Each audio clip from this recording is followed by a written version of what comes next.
ये है अडानी के कुछ शेयर। अब अडानी के टोटल एम्पायर की अगर मैं बात करूं तो अडानी के टोटल वैल्यूएशन अभी है 213 बिलियन की। अब थोड़े ही टाइम पहले जब अडानी ग्रुप के ऊपर कई एलिगेशंस लगे थे, जब के टाइम पर अडानी का हाल कुछ और ही था, जहां अडानी की वैल्यूएशन लगभग 150 बिलियन से डिक्लाइन हो गई थी। अब क्वेश्चन ये है कि अडानी ग्रुप का असली फेस कौन सा है, जहां कभी हम ये देखते हैं कि इनके ऊपर कई एलिगेशंस आते हैं और कभी इनके शेयर्स हमें काफी अच्छे रिटर्न देते, या फिर कभी कभी सिर्फ एक ही रात में पूरा के पूरा हमें नुकसान करा देते। अब इसको देख के अडानी ग्रुप के दो पहलू हैं, जहां कभी इन पर कई एलिगेशन लगे थे और हिंडनबर्ग रिपोर्ट के थ्रू इन पर कई स्कैम्स के एलिगेशंस भी थे, और दूसरी तरफ इनके और मोदी के बीच के ऐसे रिलेशन आते हैं जहां लोगों का कहना है कि इस रिलेशन की वजह से अडानी ग्रुप ऊपर जाता जा रहा है। अब एज अ इन्वेस्टर हमें क्या करना चाहिए, यहाँ पे क्वेश्चन यही आता है कि डूबता हुआ अडानी ग्रुप सच है या फिर उगता हुआ अडानी ग्रुप सच है। अब आज की इस वीडियो में हम यही बात करेंगे,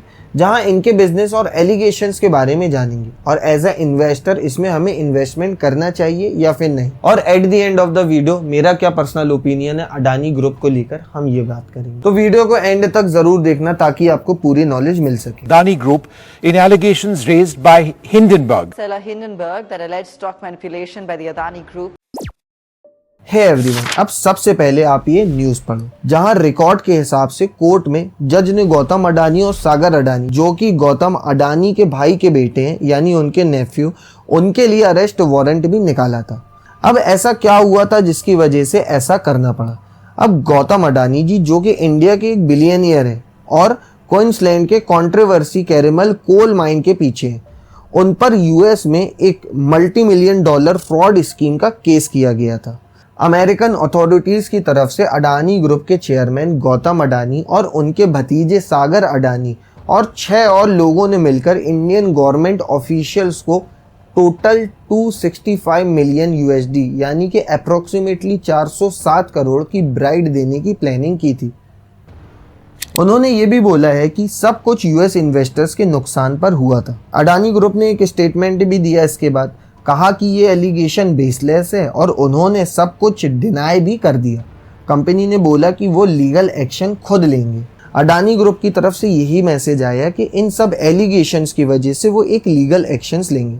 अब प्रोसिक्यूटर्स का कहना है कि गौतम अडानी, सागर अडानी और अडानी ग्रीन एनर्जी के एक और एग्जीक्यूटिव विनीत जैन ने छुप के करप्शन करके और इन्वेस्टर्स से बिलियंस ऑफ डॉलर्स के लोन और बॉन्ड्स रेस किए थे। अब ये सब को देखते हुए कोर्ट के जो डॉक्यूमेंट्स निकले उसमें ये पता चला कि गौतम अडानी को लोग प्राइवेट मैसेजेस में द न्यूमेरो उनो और द बिग मैन कहते हैं। अब सागर अडानी एलिजिडली अपने मोबाइल फोन से बिड्स के डिटेल्स ट्रैक करते थे। ये बिड सोलर एनर्जी के कॉन्ट्रैक्ट से जीतने के लिए दिए जाते थे, जिनका एस्टिमेटेड प्रॉफिट 2 बिलियन US लगभग 3000 करोड़ का था। कोर्ट रिकॉर्ड जब सामने आए तो जज ने गौतम अडानी और सागर अडानी के अरेस्ट वारंट इशू कर दिए और प्रोसिक्यूटर्स इन वारंट को फॉरेन पुलिस को देने वाले हैं। अगर हम एक रिसेंट फिगर के साथ चले तो गौतम अडानी की नेटवर्थ 107 बिलियन US है फोर्ब्स के रिपोर्ट के हिसाब से, जो उन्हें दुनिया का 22nd रिचेस्ट पर्सन भी बनाती है। ये न्यूज आने के बाद अडानी कंपनी के शेयर्स और बॉन्ड गिर गए और अडानी ग्रीन एनर्जी, जो इस केस के सेंटर में है, उसने अपना 600 मिलियन का बॉन्ड सेल कैंसिल कर दिया। अब ये तो मैंने सिर्फ एक केस आपको बताया। अब जहां एक तरफ हम देखें तो इनके ऊपर कई एलिगेशंस और कई केसेस है, वहीं दूसरी तरफ हम देखें तो अडानी ग्रुप को गवर्नमेंट का काफी ज्यादा सपोर्ट है।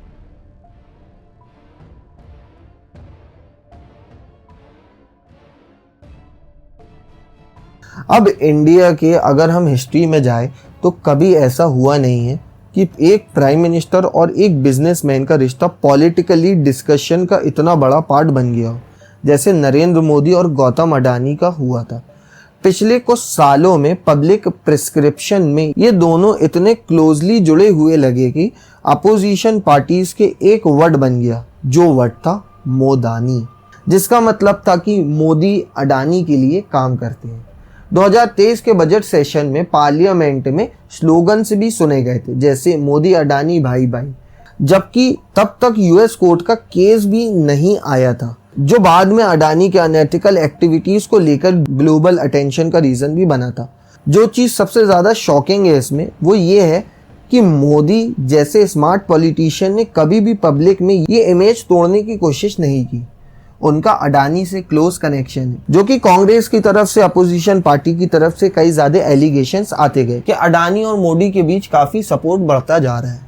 गुजरात सीएम के टाइम से ही कांग्रेस ने ये भी कहा था कि मोदी ने अडानी गुजरात में बहुत चीप लैंड दी थी, सिर्फ 1 रुपए से 32 रुपए स्क्वायर मीटर तक, स्पेशली इकोनॉमिक जोन बनाने के लिए। और अडानी ग्रुप मोदी की इमेज को स्ट्रॉन्ग बनाने के लिए अक्रॉस इंडिया काम कर रहा है। राहुल गांधी ने बार बार ये चार्ज रिपीट किया कि मोदी और अडानी एक ही हैं और एक दूसरे के फायदे के लिए काम करते हैं। अब 11 फरवरी 2021 को लोकसभा में राहुल गांधी ने कहा कि देश को 4 लोग चला रहे हैं, मोदी, अमित शाह, गौतम अडानी और मुकेश अंबानी। उसने पुराने स्लोगन हम दो हमारे दो मॉडिफाई करके यूज किया, जो बीजेपी के लिए काफी ज्यादा बैकलैश बन गया।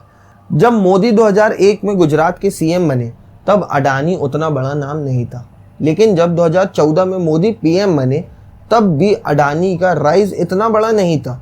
वैसे उनको पॉलिटिकल सपोर्ट मिल रहा था, लेकिन 2014 में अडानी की नेटवर्थ सिर्फ और सिर्फ $2.8 बिलियन थी। लेकिन थोड़े टाइम आते आते 2022 तक यही इनकी नेटवर्थ 90 बिलियन की हो गई और इसी के साथ वो इंडिया के सेकंड रिचेस्ट पर्सन भी बन गए, जबकि उनके ऊपर पॉलिटिकल कनेक्शंस के काफ़ी ज़्यादा इल्ज़ाम थे।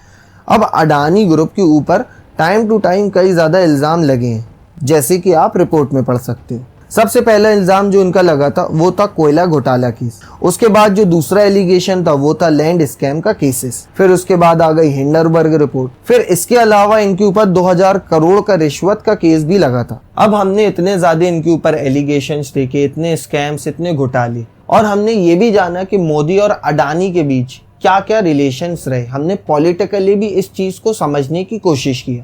अब मैंने मोदी वाली और गवर्नमेंट को इसलिए स्टोरी बताया क्योंकि अडानी ग्रुप के बारे में बताने के लिए ये सब पॉलिटिकल कनेक्शंस और गवर्नमेंट कनेक्शंस को इस वीडियो में दिखाना पड़ा।